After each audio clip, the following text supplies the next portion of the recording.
Шыңғысханның үлкен баласы Жошы аңға шығып, бір киікті бір күн бойы қуалап, ақырында оғын тигізді. Сонда ақсақ киіктің киесі атып, қазақтың ата-бабаларының жарты әлемді уысында ұстаған империясы сол кезден құлдырай бастап, ақыр жоқ болды.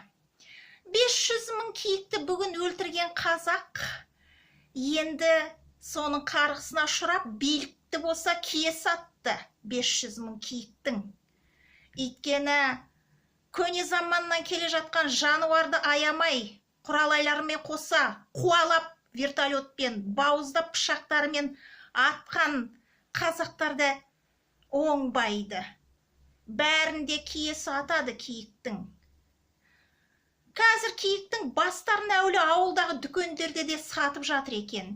Кейбір қазақ біреу саған қара дуа жасаса, киіктің басын қайнатсаң қазанға, одан кейін оны құр сүйегін қалдырып, іліп қойсаң, босағаңа, далаға, онда ол қорғайды деп тәгі пәле жаладан. Иә, қорғайды, бірақ оның ашулы жыны қорғайды. Одан кейін бәрібір қайтармасы келеді. Сондықтан бұл қаралы күн болды.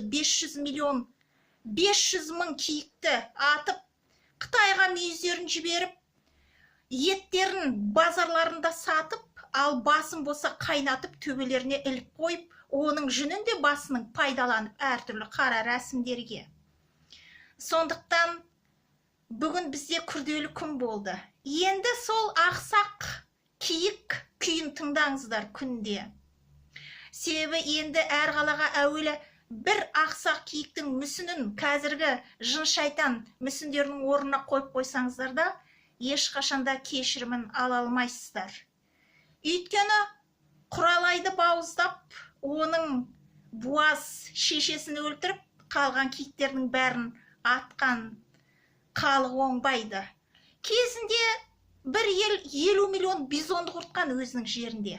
Ал бүгін болса азғындаған ауру, ісік ауруына шалдыққан, ыдыраған ел болды. Сондықтан ұлы империяларының құлауы ол жазықсыз, жаны таза жануарды көне заманнан келіп жатқан аямай өлтіру, дымын қалдырмай, содан басталады, естеріңізде болсын. Билікті киіктің киесі атты, халықты қарғыс атты. Бұл енді қаралы күн қазақ үшін. Сондықтан бүгін әр қазақ қаралы күнді еске алып, ақсақ киіктің күйін тыңдауы керек.